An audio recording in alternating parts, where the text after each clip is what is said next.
Rain stitched the town of Alder Creek together the way it always had, thin needles of water falling through fir branches, soaking the logging roads, pooling in the ruts where trucks once lined up to haul timber out of the hills. The mills were quieter now. Too quiet. Mara Calderwood liked to say she could read the town's mood by the sound of the rain. Tonight, it sounded like warning. She was grading essays at the kitchen table when the headlights swept across the curtains. Not one car. Two. Slow. Deliberate. Engines idling longer than necessary. Her husband, Ben, froze mid-sentence. "They're early," he said. Mara looked up. "Early for what?" Ben didn't answer. He stood, wiped his palms on his jeans, and went to the window. The rain reflected off the black SUVs parked crookedly at the edge of the gravel drive. No plates she could see from here. Her stomach tightened. "Ben. They're just here to talk," he said, too fast. "Business stuff?" The knock came before she could press him further. Heavy. Not impatient, but practiced. Ben opened the door with a smile that didn't reach his eyes. 3 men stood on the porch. All rain-dark coats, boots clean enough to be intentional. The one in front was broad-shouldered, early 40s maybe, posture straight in a way Mara recognized from the veterans she taught every year. His gaze moved past Ben, took in the house, the shelves of local history books, the framed photographs of old logging crews. Then his eyes settled on her. He went very still. "You Ben Calderwood?" the man asked. Ben nodded. "Yes. Come in." The man stepped inside, rain dripping from his coat. He extended a hand to Ben, then turned to Mara. "And you must be Mrs. Calderwood." "Mara," she said automatically. His hand paused in midair. He looked at her face again. Not rudely. Precisely.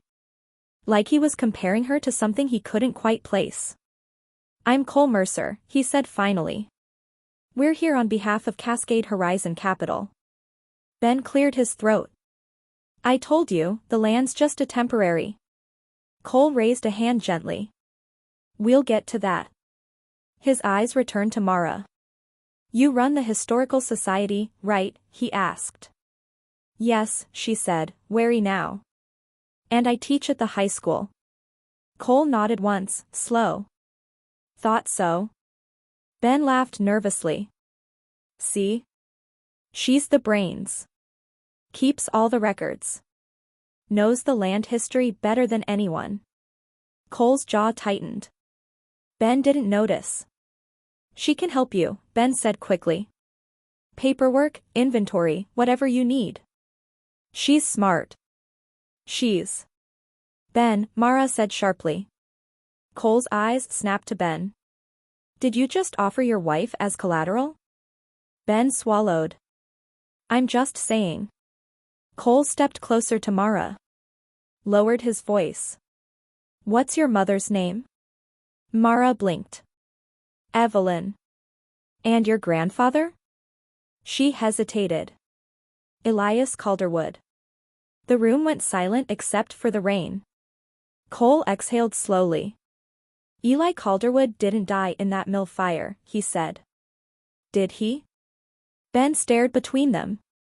"What the hell are you talking about?" Mara felt the floor tilt under her feet. "No," she said quietly. "He didn't." She hadn't spoken that truth aloud in over 40 years. When Mara was 8, she'd been put on a bus with a suitcase and a story that didn't make sense. Her mother cried too hard. Her grandfather hugged her too tight. The fire at the mill had been on the news, smoke billowing over the valley, reporters calling it a tragedy. They said Eli Calderwood was dead. But no one had seen his body. Her grandfather's business partner, Ben's uncle, Thomas Calderwood, handled everything. The estate. The land. The narrative. Mara was sent away, for her safety. Only later did she learn why. Thomas had planned to kill Eli. The fire was supposed to finish it quietly. When it didn't, the story had to. Eli vanished instead. The land, 120,000 acres of old-growth forest, was quietly leveraged, split, mortgaged, bled. And now, decades later, Ben had done the unthinkable. He'd used what was left of that land as collateral for casino construction loans tied to rezoning the last protected forest in the county. Mara hadn't known. Not until tonight. Cole didn't arrest Ben. Not yet. Instead, he told him to sit down. Then he turned to Mara. I used to run high-risk collections overseas, he said. Now I clean up messes for lenders who don't like headlines. But my old man? He worked for Eli Calderwood back in the day. He met her eyes. You've got his face. The room felt smaller. They forged his death certificate, Mara said. Didn't they? Cole nodded. We ran it. Serial mismatch. Wrong coroner signature. Someone paid to close the file. Ben jumped to his feet. This is insane. You're threatening us. No, Cole said calmly. Your wife's being robbed. Ben scoffed. The land's already gone. Mara's voice cut through him like a blade. No, she said. It isn't. The county commissioners' meeting was scheduled for Thursday night. The rezoning vote would open the forest to clear-cutting and casino development. It had been rushed through, padded with economic projections and campaign donations. Mara stood at the podium with a binder thick enough to bend the microphone stand. Behind her sat Cole. 2 attorneys. 3 former mill workers. And a woman in a gray coat who had not been seen in public since 2001. Evelyn Calderwood. The room buzzed. Mara spoke first. She laid out the history. The forged death. The illegal transfers. The leveraged loans taken out without full title authority. She played audio. Emails. Banking records. Then Evelyn stood. My father is alive, she said simply. And he never relinquished this land. Gasps rippled through the chamber. And my daughter, she continued, is his legal heir. The commissioners called a recess. They never reconvened. By morning, the rezoning vote was dead. The loans were frozen. Cascade Horizon withdrew entirely. Ben was charged with fraud. Thomas Calderwood's estate was reopened. The forest remained standing. Weeks later, Mara walked the trails with Cole, rain soft as memory. You didn't have to switch sides, she said. Cole shrugged. Some debts are older than contracts. She smiled faintly. In the distance, the trees rose, ancient and patient. For the first time in her life, Mara Calderwood felt the land recognize her back. And this time, no one was sending her away. The rain didn't stop after the vote failed.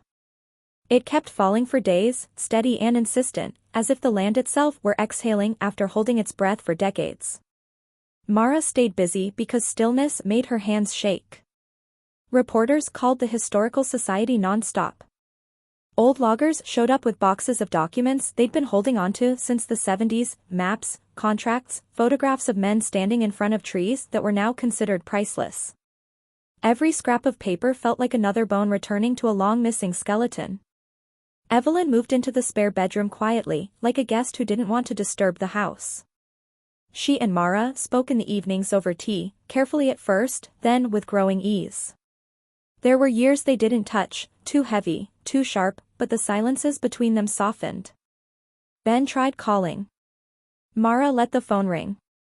He showed up once, standing at the end of the driveway in the rain, his jacket soaked through, shouting that she was destroying everything. She watched him through the window and felt something unexpected settle in her chest, not anger, not sadness, but clarity. You did that yourself, she said through the closed door. He left. The charges came faster than anyone expected. Fraud. Misrepresentation. Conspiracy tied to Thomas Calderwood's old shell companies. The lenders cooperated fully once the forged death certificate surfaced. No one wanted their name attached to a land grab that ugly.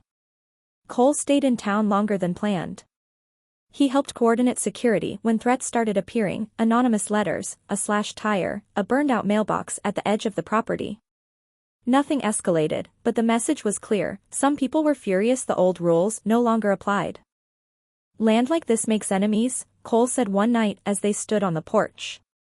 "Especially when it stops being easy money." Mara looked out at the trees, their silhouettes layered into the fog. "It was never money to us." He nodded. "That's why it survived." The Historical Society became command central. Volunteers cataloged artifacts while lawyers filed injunctions. The county quietly amended its rezoning process, inserting public review steps that should have been there all along. The casino proposal dissolved. Investors vanished. A few commissioners didn't run for re-election. One afternoon, Mara found Evelyn in the archive room, running her fingers along a faded photograph of Eli Calderwood standing beside a steam donkey, hat tipped back, smiling like a man who believed the future could be stewarded, not stripped. "He would have liked you," Evelyn said. "You argue like him." Mara smiled. "You should have seen him when someone tried to rush a deal." Evelyn laughed, soft and surprised, like she hadn't expected the sound to still belong to her. By spring, the forest was officially placed under a conservation trust with limited, sustainable logging rights managed by local crews. Carbon credits funded schools. Trail access expanded.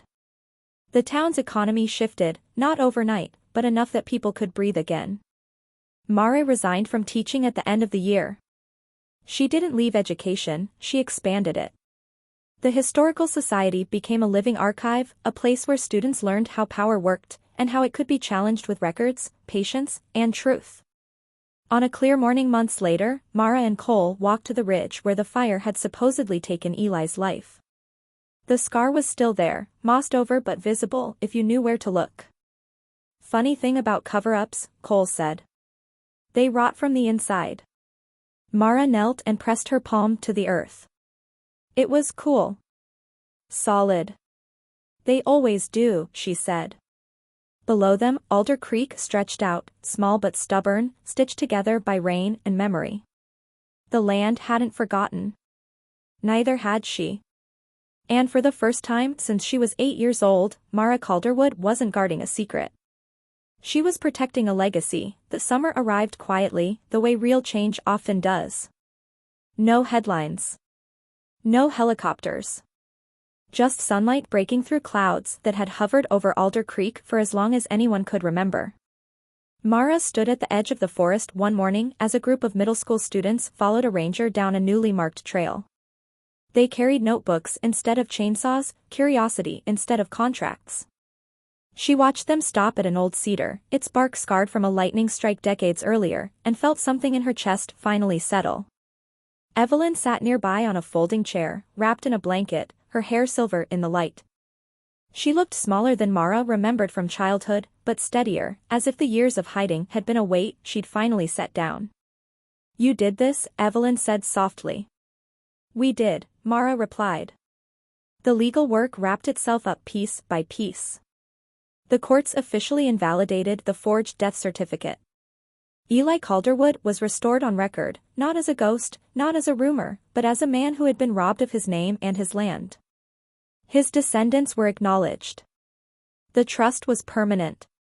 Ben took a plea deal. He never apologized in the way Mara had once imagined, but he stopped blaming her, and that was enough. Some people learned late. Some not at all. Cole left town when the last injunction cleared.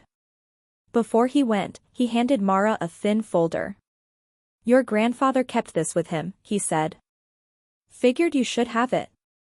Inside was a single page, handwritten in careful block letters. "Land doesn't belong to us. We belong to it. Protect it, and it will protect you." Mara framed it and hung it in the Historical Society's main room. On the first anniversary of the failed rezoning vote, the town gathered under the trees. There was no ceremony, no speeches, just food, laughter, and music echoing through a forest that was still standing because someone had chosen truth over silence. As dusk settled, rain began again, light and steady. Mara closed her eyes and listened. Not to fear this time. To continuity. The land had endured. The lies had not. And in a town once built on extraction, a new story took root, one where memory, courage, and patience proved stronger than greed. Mara Calderwood went home that night knowing something rare and hard-earned. The past had finally stopped chasing her. She had caught it instead, and set it right,